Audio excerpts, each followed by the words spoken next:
Hola, hola de nuevo, con optimismo, con fuerza de voluntad, con perseverancia. Hoy paso por aquí a darte una información sumamente importante y tiene que ver con nuestra responsabilidad sobre las publicaciones que hacemos en las redes sociales. Y te pongo un ejemplo práctico, un ejemplo que existe.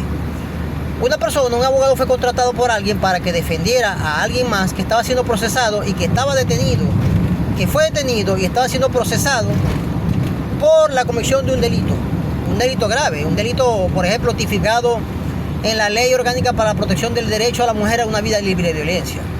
Delitos que podrían ser delitos graves, pues. Ahora bien, el abogado que fue contratado para defender a esa persona que estaba detenida, en la audiencia de presentación de detenido no logró la libertad del detenido. Posteriormente, durante la fase de investigación, realizó e impulsó las experticias de las diligencias de investigación con el propósito de lograr demostrar que su cliente no estaba incurso en tal delito. También con la intención de lograr que el tribunal, al lograr un cambio de modo, tiempo y lugar de los hechos, se podría lograr un cambio de calificación del delito y una revisión de medida cautelar. ¿Qué es un cambio de calificación del delito? Pues bien, cuando una persona está siendo señalada, por ejemplo, por la comisión del delito de robo, durante la fase de investigación, su abogado logra demostrar de que no es el delito de robo, sino el delito de hurto. A través de esa demostración que haga su abogado durante la fase de investigación, bien puede su abogado lograr que a través del tribunal se le revoque la medida privativa preventiva impuesta en el detenido y que en su lugar el tribunal imponga una medida menos gravosa. ¿Qué es una medida menos gravosa? Pues una medida menos gravosa es que a la persona le otorguen la libertad bajo presentación y salga en libertad. ¿Cómo es esto posible? Bien. Se logra una revisión de medida, se logra primero un cambio de calificación del delito y posteriormente se logra una revisión de medida cautelar. Pues bien, este abogado hizo esto, realizó esos trámites ante el Ministerio Público y solicitó también ante el Tribunal de Control la revisión de medida, el cambio de calificación del delito y la revisión de medida.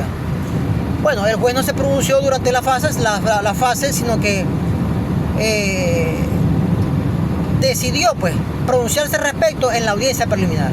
El abogado asistió a la audiencia preliminar solicitando se le otorgara a su defendido el beneficio procesal que corresponde en ese caso a la libertad bajo prestación, pero bueno, el juez determinó de que no era procedente y decidió también remitir esa causa a un tribunal de juicio.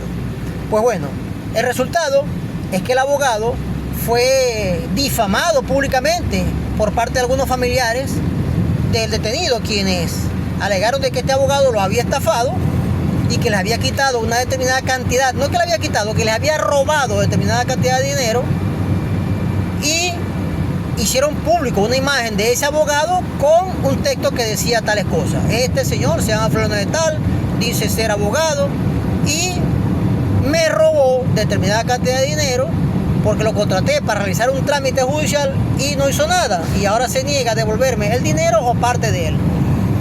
Esa publicación realizada por el familiar de ese detenido es una prueba fehaciente e irrefutable de que esa persona que hizo esa publicación está incurso no solamente en el delito de difamación grabada y el de exponer a ese abogado al escarnio público, sino que también está incurso en delitos tipificados y sancionados en la ley constitucional contra el odio, contra la violencia. Ley esta que establece de que se tiene como delito y se prohíbe la difusión a través de las redes sociales de algún tipo de información que conlleve al odio, al desprecio de alguna persona, incluso a la violencia de persona o grupo social. Y la pena para ese delito es de 20 años. Entonces, ¿qué se tiene como prueba fehaciente de que se cometió ese delito? Pues la publicación realizada a través de las redes sociales, bien sea por Facebook, por WhatsApp, por Instagram, por Twitter, por TikTok, por cualquier medio, y no solamente a través de cualquier medio electrónico o de redes sociales, sino que cualquier persona que publique algún panfleto o se reúna con otras personas y difame a esa otra, también está en curso en estos delitos. Bueno, yo recomiendo siempre a las personas tener mucho cuidado con respecto a este tipo de publicaciones. Ahora, mal podrían los familiares del detenido y el detenido mismo pensar o pretender que el abogado deba devolverle el dinero que cobró como honorarios profesionales por las actuaciones judiciales realizadas en defensa del detenido. Digo que mal podría porque el abogado, aunque no logró el propósito que era la libertad de su defendido, aunque no logró ese propósito, realizó el trabajo para poder lograr ese propósito.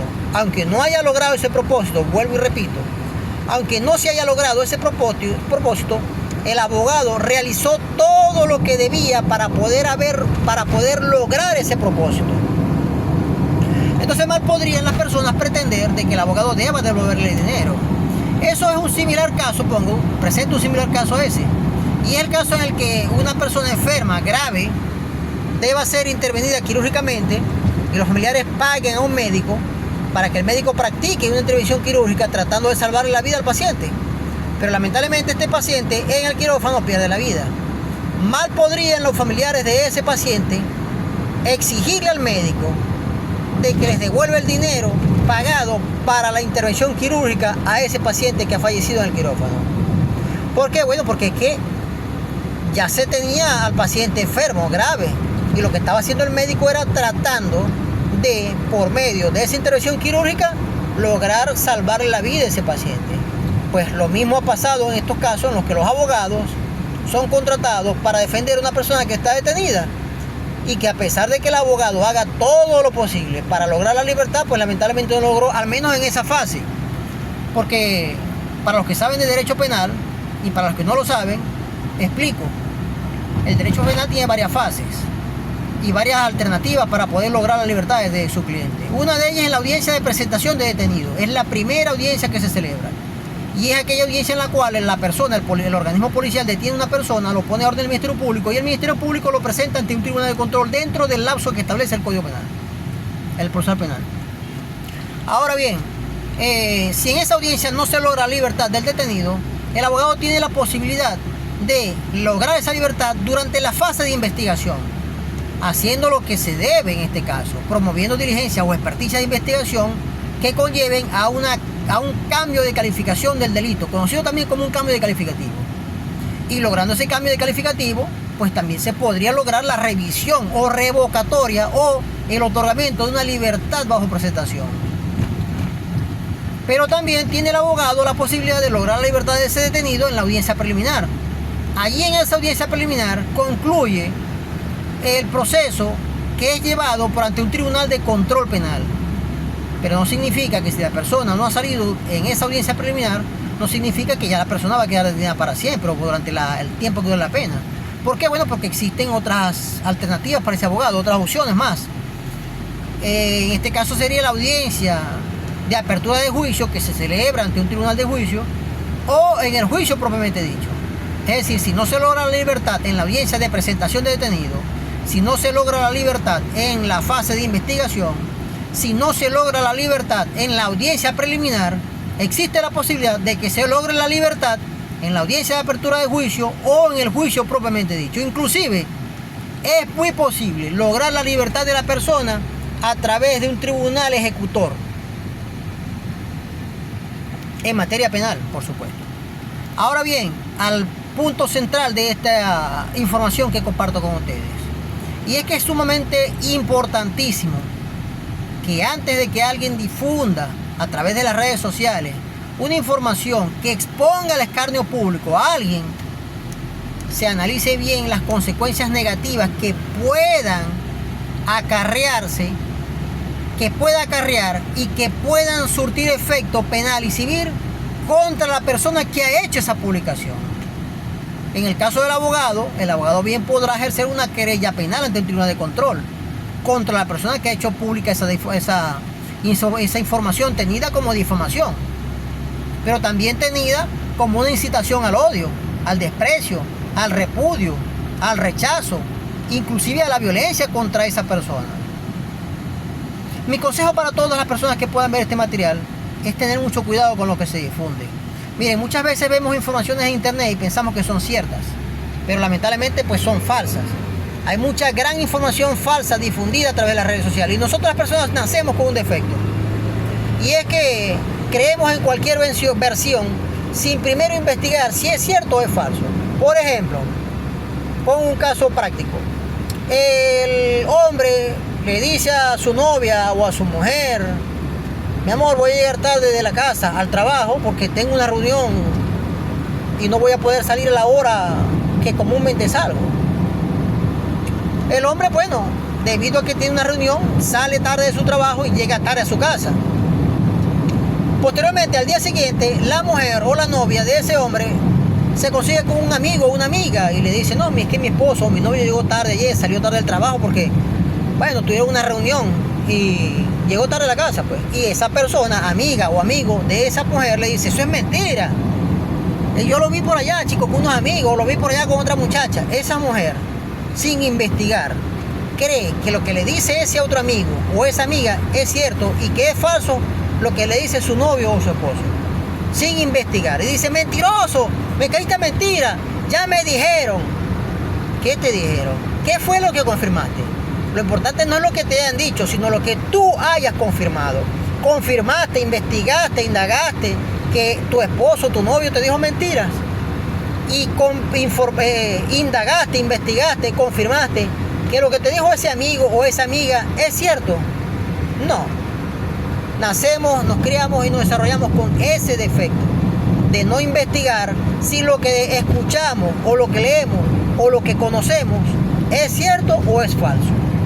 Por eso yo invito a las personas a que tengan mucho cuidado, analicen, investiguen, porque no solamente es culpable la persona que hace pública una información difamatoria, sino también aquella que reenvía esa información difamatoria.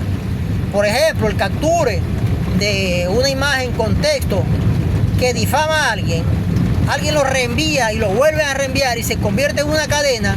Todas las personas que han reenviado esa información difamatoria podrían ser culpables también de ese delito. Por eso invito a las personas a tener mucho cuidado, a ilustrarnos. Como dijo aquel filósofo: pienso, luego existo. ¿Qué significa pienso, luego existo? Analicemos bien lo que hacemos antes de hacerlo. Seguimos en línea.